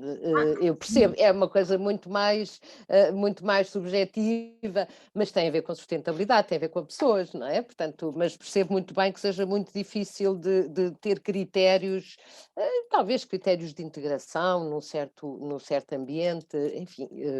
Eu não sei se a Anabela tem alguma coisa a acrescentar a isto, porque a Paula levantou aqui uma coisa muito interessante à qual eu quero voltar. Sim, eu por acaso a Paula falou numa coisa que me fez aqui também uma campainha e que neste momento está a ser um grande desafio para até a própria Conferência do Futuro da Europa pôs isso na agenda, que é o citizen engagement. Nós estamos a ver cada vez mais nos nossos projetos e então agora no final do horizonte, olha, na última call do Horizonte 2020, que foi precisamente a Green Deal Call, abriu-se a porta, completamente escancarou a porta para o citizen engagement nos projetos. Mas não é aquela questão de vamos lá pôr aqui qualquer coisa para fazer de conta. Não, é sério, é mesmo sério. E o que nós vemos agora no Horizonte Europa é que a questão do envolvimento do cidadão, a ciência cidadã, está a tomar uma proporção incrível. Porquê? Porque nós desenvolvemos a inovação. E depois, é no nosso dia-a-dia que ela tem que fazer impacto, não é? E somos nós, consumidores, eu ao ir ao supermercado faço uma escolha, não é? Cada vez que vou lá eu faço uma escolha. Se for ao supermercado já faço uma escolha, se for ali à banca faço uma outra escolha, não é? Portanto, o comportamento, a escolha, o cidadão, cada vez mais no centro de uma política, ou seja, nós temos agora projetos de investigação e inovação que vão muito para além de dar às nossas empresas e entidades do sistema científico e tecnológico orçamento. É claro que nós precisamos do dinheiro para contratar pessoas, para equipar laboratórios, mas nós precisamos daqueles projetos para nos darem label para ir para a Europa. Competitividade. Eu estou a juntar aqui uma outra ideia agora, que é a questão de nós não participamos nestes projetos só porque queremos dinheiro, não é? O dinheiro é só um caminho, nós queremos um label. Nós temos empresas a dizerem-nos, Anabela, eu estou ali porque aquilo levou-me a contratos muito bons no futuro. E, portanto, isto é um caminho, e o outro caminho certo e seguro é que o cidadão envolvido na investigação, na inovação, a ter uma palavra no final não, enganei-me, no início. Está completamente. Completamente. Então, assim, eu queria voltar então àquilo que a engenheira Paula disse, referiu o desenvolvimento local.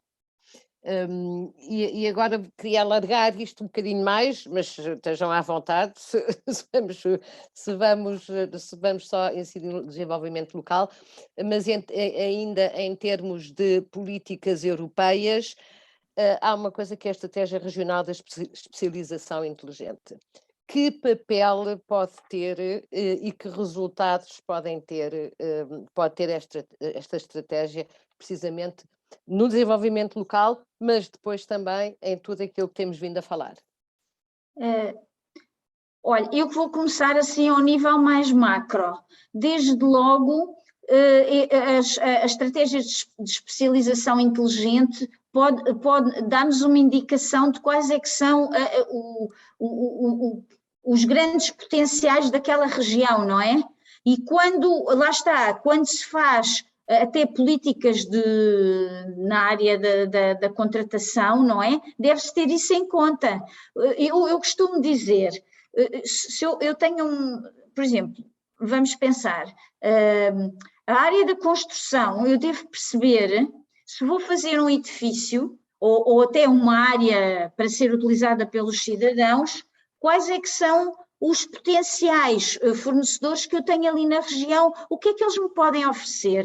E aí está o tal envolvimento dos fornecedores, não é? Para além do envolvimento dos fornecedores, e só pegando aquilo que a Anabela disse, eu tenho que envolver também os utilizadores finais, porque eles é que vão utilizar aquela solução, não é? Portanto, também temos que saber quais é que são as necessidades deles. Mas, de facto, eu sabendo, por exemplo, que tenho fornecedores de janelas com determinadas características, eu posso fazer um trabalho até prévio à contratação com esses fornecedores, de forma a que eles adaptem as soluções ou que venham a propor soluções que estão de acordo com aquilo que eu pretendo, como empresa contratante, não é? E este tipo de diálogo é de maior importância. É muito importante, porque nós temos uma espécie de um mito. Eu já me deparei com isto em muitas situações. As entidades que compram não podem dialogar com os fornecedores, o que é, enfim, não tem sentido nenhum, não é? Devem dialogar. É claro que devem dialogar com os fornecedores de igual modo, fazendo um igual tratamento para todos os fornecedores, de forma a darem as mesmas possibilidades. Mas este diálogo, que pode ser feito antes do procedimento de contratação, durante e até após, não é? É muito importante para, lá está, potenciar o desenvolvimento local. E isto, por exemplo, quando estamos a falar de municípios, é uma situação que está muito presente e que tem todo o sentido, não é? Ao mesmo tempo, isso também agora leva-me a outra questão que eu queria falar há um bocadinho. Quando nós falamos de compras sustentáveis, nós estamos a falar também de questões sociais. Eu penso que foi o António Lorena que falou nesta questão da dimensão social, não é? E, portanto, aliado a critérios ambientais, eu posso também colocar alguns critérios sociais, não é? E posso promover o emprego, posso promover, por exemplo, a reduzir a exclusão social, posso fazer muitas coisas também por esta via. Agora, tudo está nos objetivos e toda a estratégia que é montada para o procedimento concursal, de facto. Pois, porque a parte social faz parte integrante da sustentabilidade. Temos tendência a falar de sustentabilidade só como questões ligadas ao meio ambiente, mas não é, é bastante mais do que isso. Anabela, a sua vez, quer dizer alguma coisa, porque esta estratégia de especialização também é uma, digamos, não é uma política, sim, mas faz parte das políticas europeias na área da regionalização. Portanto, tem aí algo a acrescentar, tem aí algo a dizer? Muito rapidamente para que os colegas possam falar, porque eu e a Paula já estamos aqui, não é? A ser ouvidas há imenso tempo. Mas eu tenho várias coisas ainda. Ainda? Boa, Teresa, boa. Sempre a desafiar-nos. Bem, estratégia de especialização inteligente. É assim, nem vale a pena estar a dizer que no fundo, é uma via verde para conseguirmos polarizar fundos. Nós não conseguimos fazer, em Portugal, em países pequenos, em países da coesão, não conseguimos fazer investigação só com orçamentos de investigação. Nós precisamos de fazer investigação e inovação fazendo um cluster de instrumentos e de recursos que estão à nossa frente. Portanto, nós temos aí um quadro financeiro plurianual com o qual vamos ter que trabalhar, e a palavra sinergias de fundos, Europa, nacional, fundos estruturais. E qual é a cola? Qual é o glue de tudo isto? É a estratégia de especialização inteligente. Portanto, a estratégia de especialização inteligente nacional, as estratégias de especialização inteligente ao nível regional vão ser no fundo, as nossas âncoras para conseguirmos pegar, vamos imaginar um projeto Horizonte Europa, Horizonte 2020, que fez inovação, mas precisa de fazer um deploy ali, um demonstrador num terreno. E para isso, no terreno, e para isso do que é que nós precisamos? Saber se o Norte, o Centro, o Algarve, os Açores, a Madeira, têm nas suas prioridades uma determinada área, seja alinhado com uma missão, seja alinhado com um desafio societal, no fundo uma mission-oriented policy que nos agregue em torno de sinergias de fundos. E calo-me. Não, então, eu antes de fazer as minhas perguntas, tenho aqui uma pergunta, se calhar também me calo eu, tenho aqui uma pergunta dos participantes. Portanto, falando em questões sociais, o exemplo de Lisboa mostra que a reabilitação profunda de edifícios muitas vezes leva a aumentos significativos dos preços imobiliários e, em última análise, à gentrificação. Como pensam que podemos garantir uma onda de renovação inclusiva que melhore o desempenho energético dos edifícios para todos os tipos de moradores?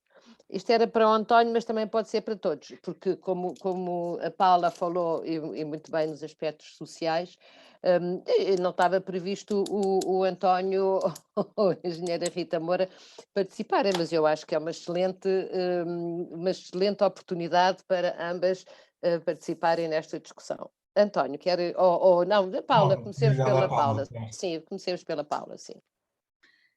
Ora, eu aí diria que esta questão de uma estratégia inclusiva, lá está, é uma coisa que tem que ser definida a priori e depois incorporada na contratação. E isso é daquelas coisas que não tem critérios assim já pré-feitos para serem incluídos. Tem que ser muito bem pensado em termos estratégicos. Imaginemos, por exemplo, a Câmara de Lisboa, que tem vai lançar um procedimento, e até se calhar vários, para promover a renovação de edifícios, e vai ter que ter uma estratégia para isso. Não diria que seria uma coisa específica aqui da contratação, tem que ser uma coisa que é um objetivo que vai estar lá sempre a informar depois a contratação, mas já tem que ser pensada antes. António, quer também responder a isto, uma vez que abordou isso anteriormente? Desculpa, eu tinha o micro desligado. Obrigado pela questão. Eu acho que é uma questão fundamental de política pública. Ou seja, porque quando nós falamos conceptualmente e fazemos às vezes estas apresentações como eu fiz, e falamos de envelopes financeiros e tudo mais, a verdade é que depois isto concretiza-se em políticas públicas, em avisos, em critérios de elegibilidade e muitos itens. Claramente, eu penso que de alguma forma este tema pode ser sintetizado com a questão da habitação de natureza social, que em outros países, eu diria, outros países europeus, existe um maior investimento e a habitação social ou pública, ou seja, a habitação pública se calhar é o melhor termo, em que o Estado é proprietário. Eu acho que o Estado, no sentido mais geral, é proprietário, porque aí a intervenção é direta, aí a canalização dos fundos, através dos contratos públicos, do Estado, até para as atividades de renovação, coincidem com as populações mais carenciadas e, infelizmente, a qualidade desta construção muitas vezes em Portugal deixou a desejar, e isso faz com que seja coincidente com a prioridade de trabalharmos na área onde há mais ganhos para a eficiência energética. Por isso, parece-me que há este risco de gentrificação dos centros urbanos, e quer dizer, não há risco, é visível, e que vai afastando alguma da população do centro das cidades.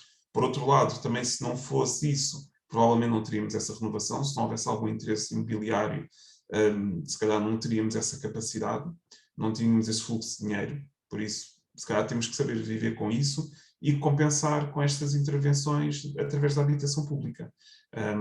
E nesse aspecto, Portugal, pronto, ainda está, é assumidamente, aí já falo vá lá como cidadão a ler jornais e assistir aos noticiários, é uma área estratégica, é uma área prioritária. Vamos ver depois como é que se concretiza nos próximos anos. Ao setor AEC, claramente parece uma oportunidade para atuar na renovação deste edificado. Sim.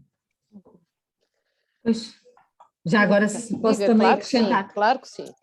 Eu concordo plenamente com o que o António disse, e de facto não devemos culpabilizar, digamos assim, a expansão imobiliária, porque ela de facto permite libertar fundos depois para outro tipo de intervenções que também queremos. Portanto, há que balancear muito bem as duas coisas, e também salientar aqui que o Plano de Recuperação e Resiliência tem um programa ambicioso a nível da habitação a custo acessível, que é um programa que, se não estou em erro, totaliza 2.700 milhões de euros, não é? Durante a execução do PRR, e que é muito interessante, e, portanto, e que vai precisamente possibilitar ter habitação a custo acessível nas grandes cidades, que eu conheço mais os programas nas grandes cidades, naturalmente, são os maiores, a custo acessível, e, portanto, eu acho que isso está previsto já no PRR. Não sei se é suficiente, mas está previsto, e como digo, com este valor.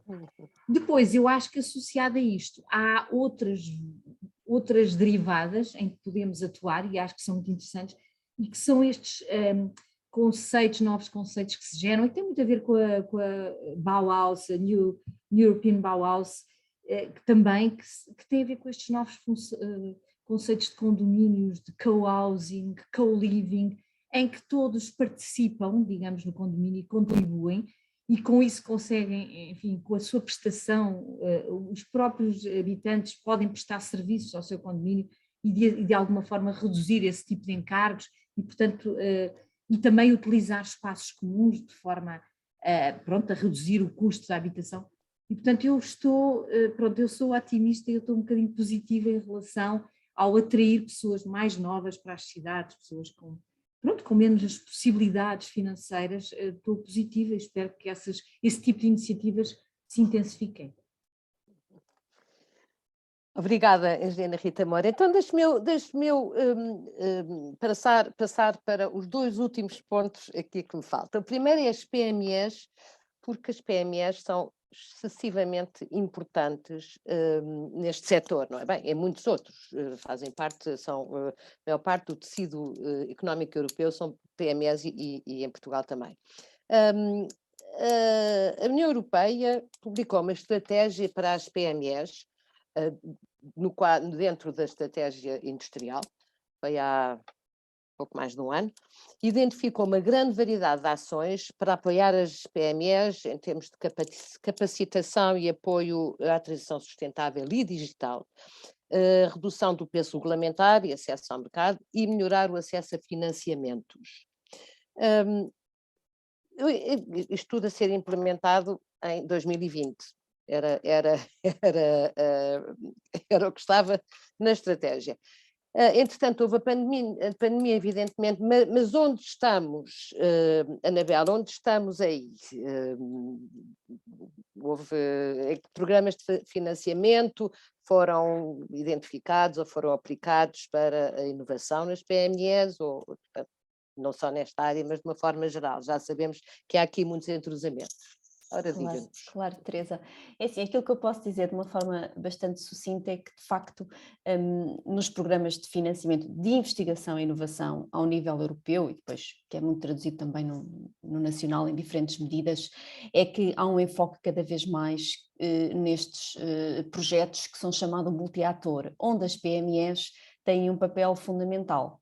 Ora bem, nós quando falamos nisto, temos que ter cuidado de dizer que nós não entramos nos projetos, não é este verbo, não entramos nos projetos europeus porque queremos, não é? Há um caminho que se faz e penso que a PTPC, o cluster, consegue ter uma visão muito clara desse caminho e dessa necessidade da parceria e até onde é que as parcerias podem levar uma PME e depois a PME mostrar de facto que tem um valor acrescentado fabuloso num consórcio.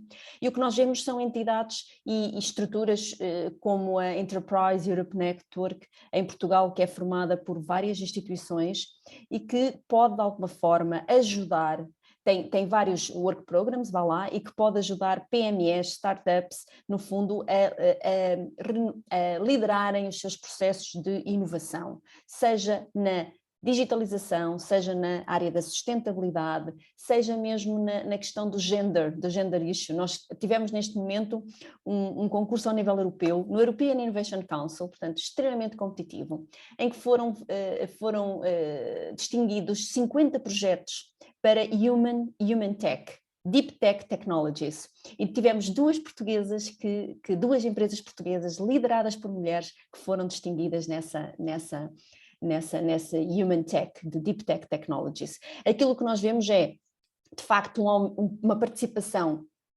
em toda a Europa e em Portugal em especial, da participação das PMEs nos projetos europeus. Nós vemos também agora no Horizonte Europa que novas entidades estão a entrar nos projetos, o que é fantástico. Porque nós não podemos continuar a fazer da mesma forma, temos que fazer diferente, temos que aumentar as parcerias, nós temos mais PMEs envolvidas, nós neste momento estamos com um rácio na ordem dos 36%, mas atenção, é apenas 2021. Ok? Portanto, a extrapolação temos que ter, a estatística, os números dizem sempre o que nós queremos, não é, engenheira Teresa? É verdade. Mas temos que ir mas sim, mas vamos lá ver, há um movimento que se sente, e há um movimento também de novas entidades a entrarem no sistema, e, por exemplo, os collabs são uma das entidades que neste momento, força também de top-down approach, não é? Que entram nos projetos de investigação e inovação também nesta capacidade e nesta mobilização de broker, universidade, empresa, investigação, inovação, impacto, cidadão. Portanto, medidas para apoiar empresas. No Horizonte Europa falamos muito de inovação disruptiva, mas também há incremental, mas muito disruptiva. E depois há outras medidas nacionais, mas a Enterprise Europe Network pode ser uma boa rede de apoio para as nossas empresas, tanto na participação em projetos europeus, como nos seus processos de inovação e na sua, como é que se diz, internalização desses projetos, desses processos. Paula, portanto, continuando nas PMEs, elas estão preparadas para receber e para cumprirem, não é, com os critérios das compras públicas, ou é preciso aumentar as oportunidades para as compras públicas ou fazê-las considerar essas oportunidades? Qual é a sua perspectiva sobre isto e a sua experiência? Ora bem, eu por acaso ia mesmo falar sobre esse ponto, A ver. porque de facto eu penso que existe uma grande necessidade para dar formação e capacitação às empresas, primeiro, para participarem em concursos públicos. Penso que é uma coisa que existe uma certa barreira. E as entidades, as empresas precisam de serem também, ter incentivos para participar. E os próprios concursos também serem pensados de forma a possibilitar essa participação. Mas os estudos indicam, de facto, que em Portugal há uma necessidade de termos o maior número de concorrentes nos procedimentos de contratação pública. E isto é indicativo não só para as PMEs, mas para todas as empresas, não é? Portanto, em geral, e em comparação com os outros países dos Estados-membros, o que acontece é que em Portugal nós temos uma grande taxa de concursos públicos que são feitos de acordo com as regras, etc., mas o número de concorrentes é baixo. E isto pode querer dizer muita coisa, não é?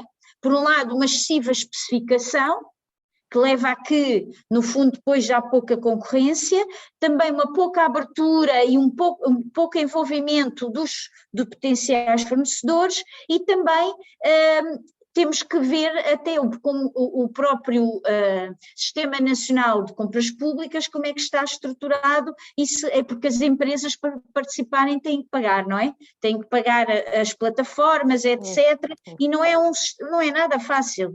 Pronto, este é o primeiro aspecto que eu diria que nós temos que melhorar, não é? Exatamente para facilitar a participação das PMEs. Dito isto, de facto eu aí vejo um papel importante das entidades públicas exatamente para fazerem esse papel de facilitadores, não é?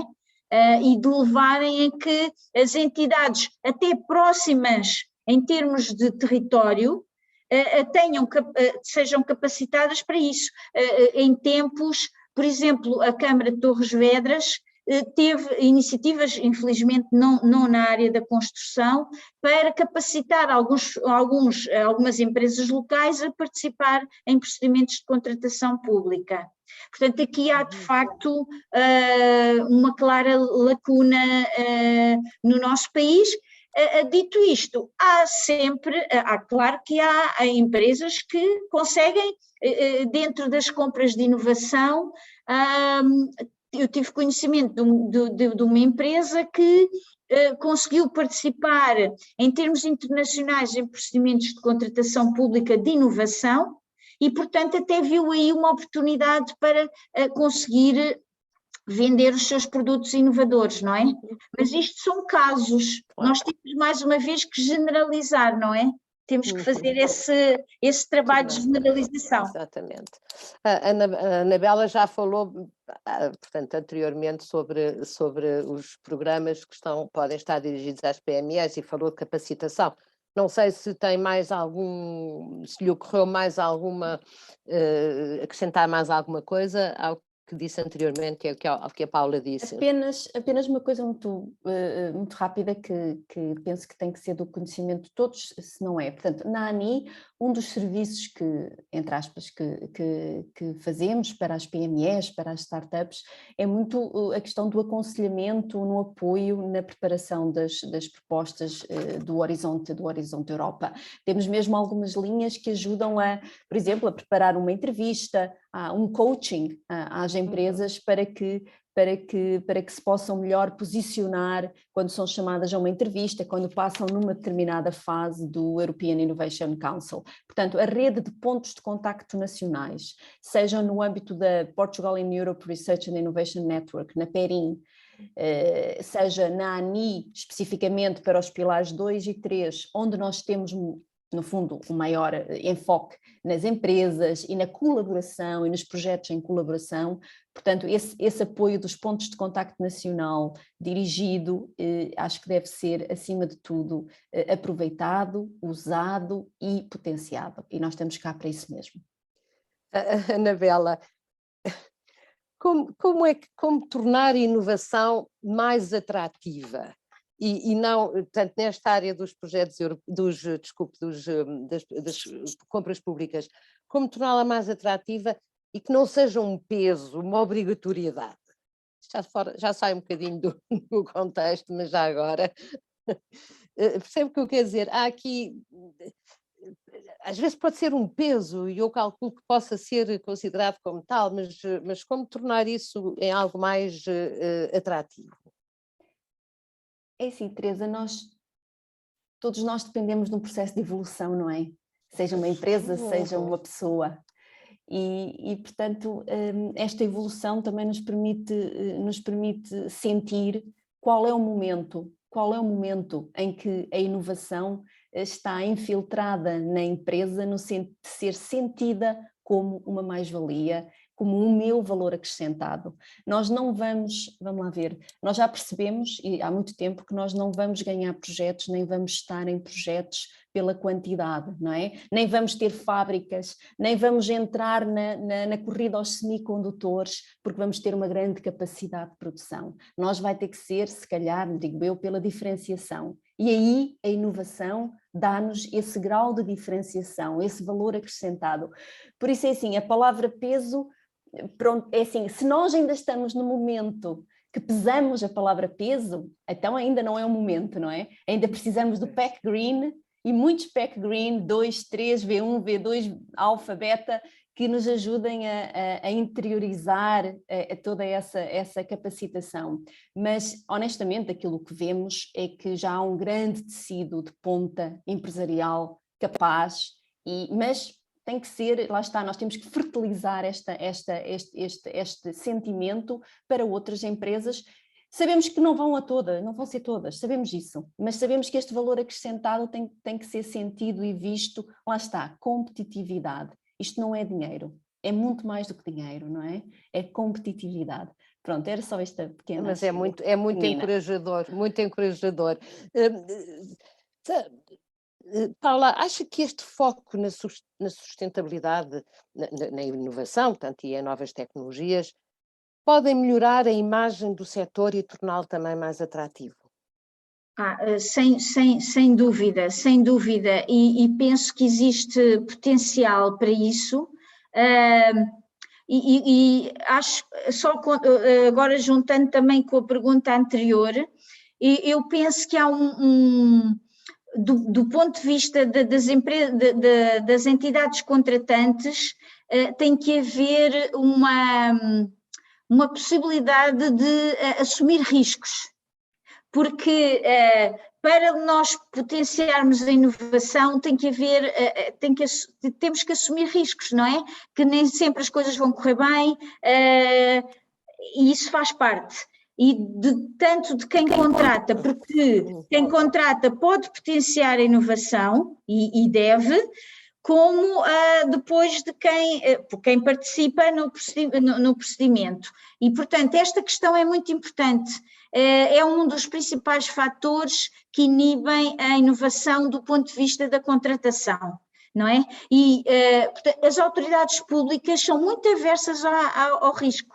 E, portanto, isto tem que ser mudado, senão, lá está, é porque nós temos a possibilidade, para além de todos os programas de financiamento, de usar os orçamentos que já existem e que vão ser usados para contratar, para potenciar todas essas questões da inovação e da sustentabilidade. Mas para isso nós não podemos continuar a fazer como sempre fizemos, temos que fazer de forma diferente. E no meu caso, era isso que eu queria dizer, também o LNEG está disponível para ajudar e para apoiar, tanto do lado de quem compra como de quem vai fornecer, de facto, apoiar a pensar de forma diferente o procedimento de contratação.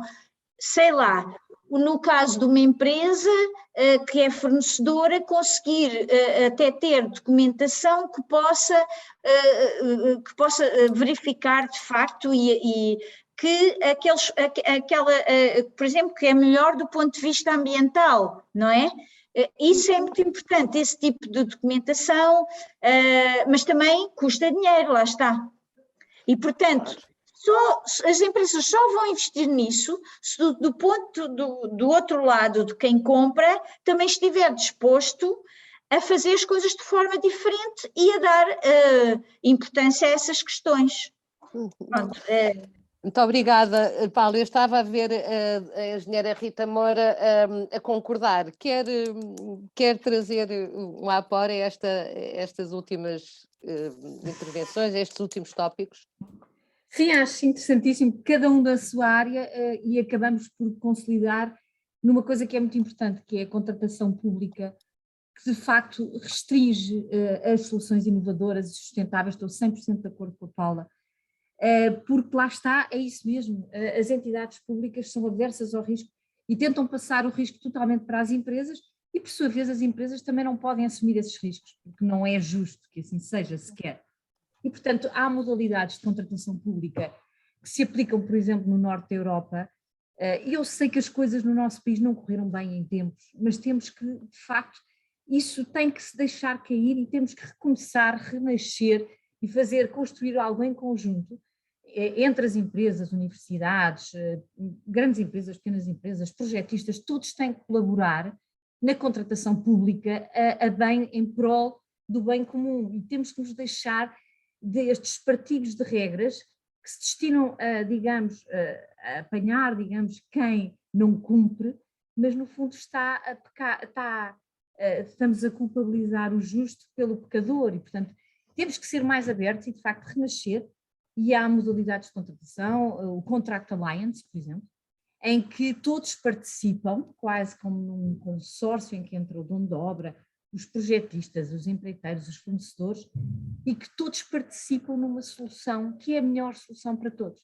E todos ganham ou todos perdem, mas de uma forma justa. Existe, digamos, um conselho de administração que gera tudo isso, e temos que ir para esse tipo de contratação, porque a atual não serve, não vamos nunca cumprir o Green Deal, não vamos nunca atingir as metas se continuarmos com este espartilho de leis, desculpem que diga, mas é mesmo isso, e temos que promover simplificação administrativa e responsabilizar todos os intervenientes de uma forma aberta. A digitalização permite isso, o Building Information Modeling consegue ter modelos perfeitamente transparentes para todos, em que todos podem aceder e ver o que é que se está a passar, mas sinceramente, se continuamos assim, eu não acredito nada que se cumprem estas metas. Portanto, há mesmo que mudar, e a Paula, para mim, tocou na ferida. Pronto, era isso. Muito obrigada. Bem, eu acho que chegámos ao fim desta conversa. Se foi pacto ecológico, contratação pública, foi financiamentos europeus, houve aqui muitas coisas, mas também houve coisas que eu acho que também vão ficar em nós, que é o diálogo, as parcerias, o social, o belo, o desenvolvimento local, tudo isso, o envolvimento do cidadão. Eu penso que tudo isso esta conversa trouxe muita inspiração a esta conversa. Trouxeram, tanto a Anabela como a Paula, trouxeram-nos aqui ideias e perspectivas muito enriquecedoras. eu penso que não sou a única, foi muito bom, e se eu estivéssemos aqui fisicamente, eu pedia uma salva de palmas, porque acho que ambas foram fantásticas, fantásticas neste intercâmbio, nesta simplicidade, foi muito, muito bom.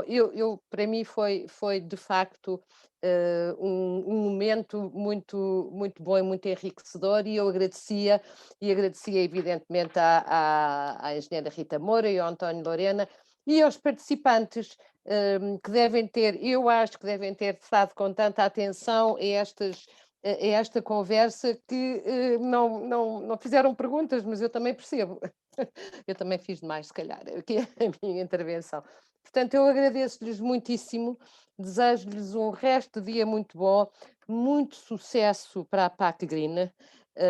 E pronto, e a Magela, nós aqui estamos. Muitíssimo obrigada a todos e até uma próxima. Adeus. Obrigada, adeus. Obrigada, Muito obrigada. Obrigada, beijinhos e um